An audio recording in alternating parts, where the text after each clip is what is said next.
ଚାବି କ'ଣ ଏପର୍ଯ୍ୟନ୍ତ ମିଳିନାହିଁ। ଚାବିଟା ଡୁପ୍ଲିକେଟ୍ ଚାବିଟା ମିଳିଛି ଅଛି।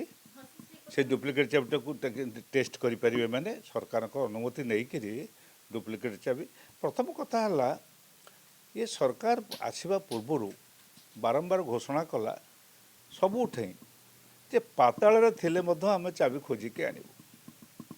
ପାତାଳ ଗଲେଣି ସବୁ, କିଏ ଯାଇଥିଲେ କ'ଣ ସେଥିରେ ମୁଁ ଜାଣିନି। ୟା ଭିତରେ କିଏ କିଏ ଯାଇଥିଲେ ପାତାଳକୁ ତା ଖବର ଦେବା ଉଚିତ। ଓଡ଼ିଶାର ଜନସାଧାରଣ ଜାଣିବା ଉଚିତ ଯେ କେଉଁ କେଉଁ ଲୋକମାନେ ପାତାଳକୁ ଯାଇକରି ସେ ଚାବିକାଠି ଖୋଜିବାକୁ ଯାଇଥିଲେ ବା ପାଇଲେ ନା ନ ପାଇଲେ। ଦ୍ୱିତୀୟ କଥା ହେଲା ଯେଉଁ ଚାବିଟି ପାଇଛନ୍ତି ଡୁପ୍ଲିକେଟ୍ ଚାବି, ସେ କିପରି ଭାବରେ କିଏ ତିଆରି କଲା ବା କେଉଁଠି ଥିଲା ସେ ଡୁପ୍ଲିକେଟ୍ ଚାବି, ତା'ର ଅନୁସନ୍ଧାନ ହେବା ଦରକାର।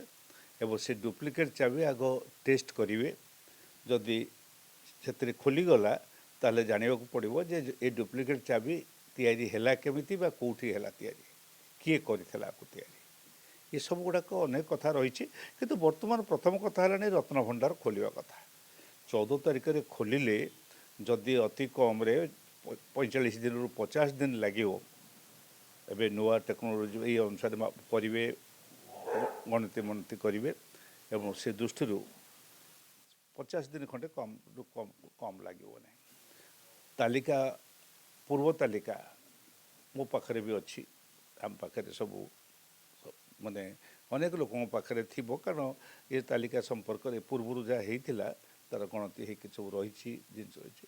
ତାକୁ ମିଳେଇବା, ତାକୁ ଦେଖିବା, ସେଇ ସମ୍ପଦ ଅଛି କି ନାହିଁ, ସେଇ ଜିନିଷ ସେଇ କ୍ୱାଲିଟି ବା ସେଇ ଏକା ଜିନିଷ ଅଛି ନା ଆଉ କ'ଣ ରିପ୍ଲେସ୍ ହେଇଛି, ଏସବୁ ଗୁଡ଼ିକ ଦେଖିବାର ଅନୁସନ୍ଧାନ କରିବାର ସମୟ ଆସିଛି।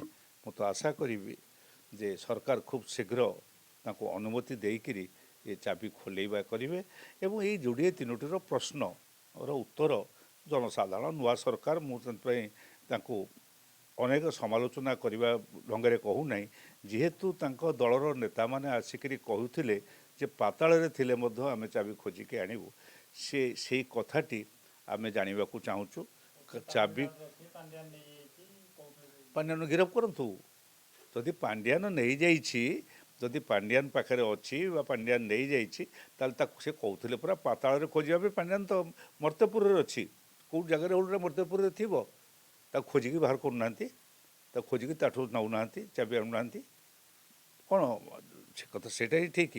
ଯଦି ନେଇଥାନ୍ତି ତାହେଲେ ଏସବୁ କାର୍ଯ୍ୟ କିଛି ନ କରିକିରି ଜଗନ୍ନାଥଙ୍କ ନାମରେ ଯେକୌଣସି କଥା ଯାହା ଯେତେବେଳେ କହିଦେଲେ, ଜଗନ୍ନାଥ ଅତ୍ୟନ୍ତ ଶ୍ରଦ୍ଧାଳୁ। ସେ ଭକ୍ତକୁ ଯେତିକି ଶ୍ରଦ୍ଧା କରନ୍ତି, ଠକକୁ ସେହି ପରିମାଣରେ ଦଣ୍ଡ ଦିଅନ୍ତି। ଏ ବିଷୟରେ ସମସ୍ତେ ଆମେ ଜାଣିବା ଦରକାର। 25 ବର୍ଷର ସରକାର, 22 ଦିନର ସରକାର। ବିଜେପି କହୁଛି ଆମେ ଯାହା କହୁ ତା କରିକି ଦେଖାଉ।